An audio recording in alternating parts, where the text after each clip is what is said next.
Hello there, I'm artist Aaron Rutten, and in this video I'll show you how to clean up your audio in Premiere Pro using Adobe Audition CC. So I've gone ahead and created a new composition here in Premiere Pro, and I've imported my raw footage from the video tutorial that I recorded for this example. I've gone ahead and dragged that video clip here onto the timeline, and I've dragged out the bottom of the audio channel so that you can see the entire waveform. And what I want to do is I want to right-click on the waveform and I want to choose Edit Clip in Adobe Audition. That's going to create a round-trip edit, so it's going to export it and then import it into Adobe Audition. Then you'll want to locate your effects rack, and that's where you're going to apply all of your effects to clean up your audio. Under presets, I've created a preset that's called Up Voiceover. I based that preset off of the preset called Podcast Voice. So you could select Podcast Voice, and that's a good starting point, and then you can refine each of these effects. And I'll go ahead and show you what I've done to these effects. So I'm going to add my Up Voiceover preset.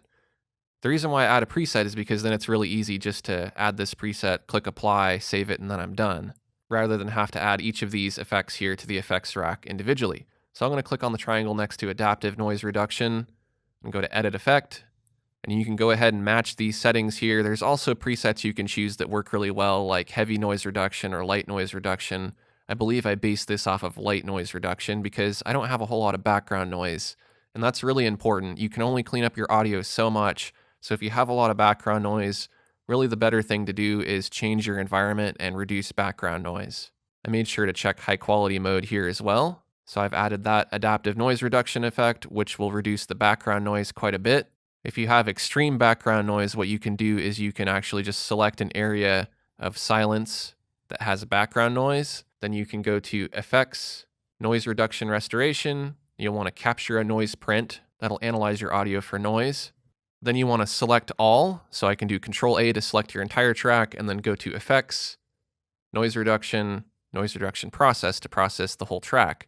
Now you can increase or decrease the amount of reduction here. I like to keep mine around 70 or 80%. And this is kind of the extreme noise reduction. I use this when I have a lot of white noise in the background. For example, if a fan comes on or I have a lot of white noise from something like a shotgun mic or an onboard camera mic. You could click apply to apply that to your whole track. But typically when I'm recording on my condenser mic, if I don't have a noisy background, the adaptive noise reduction works just fine, and it's a lot faster to apply. You don't need to apply both the adaptive noise and the noise reduction here. You only need to do one or the other. So I'm going to stick with adaptive noise reduction, that's fine. Next is De-Esser. Depending on how you speak, you may have a lot of sound when you're making an S. I have that a little bit, so I add a little bit of a De-Esser. Most people will want to add this. It makes the audio easier to listen to. And the preset that I used was male voice De-Esser. If you're female, you would choose female voice. Next is the Parametric Equalizer. It's like the EQ on your stereo. We'll go to Edit Effect. This is the same preset that came with the Podcast Voice preset. I haven't changed it at all. I think this works pretty well. You could try to just match these settings if you prefer, or you can just start from the Podcast Voice preset. And basically what that's doing here is that's rolling off a little bit of low end. So that's kind of cutting off hums and other kinds of low frequency noise that doesn't need to go in the audio. It's boosted the mid-range a tiny bit. It's lowered a particular area in the mid-range to make my audio sound better, and it's boosted the high range a little bit over here. So it's a very subtle tweak, but it makes your voice sound a lot better. Next, we'll look at Speech Volume Leveler. That does as it says, it levels the volume of your speech. You can play around with these presets here if you want it to be softer, stronger, or medium. I believe I have this set to soft because it does kind of an extreme job if you set it too high. You don't want your voice to be completely level. You want it to have some dynamics and be quieter and louder in some places. So just level it off a little. We'll take a look at Hard Limiter. Hard Limiter is going to make your voice as loud as possible without being too loud to where it peaks out and ruins the audio. And again, these settings are just based off the Podcast Voice preset. There's also presets here where you can make it heavy, light. You can limit it to specific decibel levels. Limiting to -3 or -0.1 dB are probably going to be your best options here because then it's going to be loud enough to hear without being too loud. The Podcast Voice gives you kind of a particular sound, but you can also use some of the other presets. You could try DS and Limit.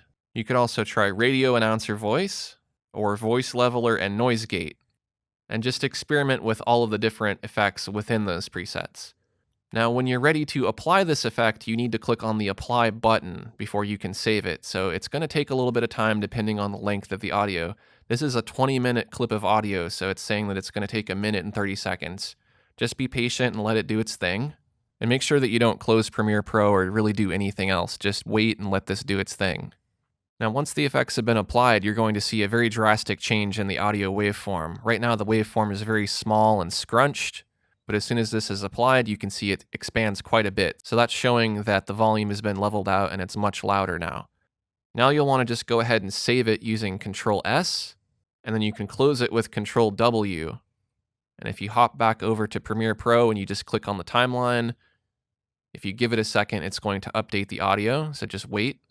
And there you can see it's updated your audio without you having to re-import it or anything. And now your audio will be nice and clean and level, and all the noise will be removed, and it'll be loud and clear. Now, just in case something happens and the round trip edit doesn't work, you can also just save this by going to File, Save As. You can give it a name if you like. Make sure that you save it in the location with your Premiere Pro project. You'll want to save this as Wave PCM. And you'll want to look at the sample type. We'll click on Change. Typically, you'll want to leave this at its default, but if for some reason you needed to down mix this to 16 bits, you could do that here. Otherwise, just leave it as it is because the higher bit rate's going to sound better. So there you go. That's a quick tutorial on how to clean up your audio in Premiere Pro using Adobe Audition CC. If you found this information helpful, take a quick second to like this video and share it with your friends. And if you're new to my channel, don't forget to click that subscribe button to get updates when I release new videos. Thanks for watching, and I'll see you next time. And I'll see you next time. And I'll see you next time. And I'll see you next time. And I'll see you next time.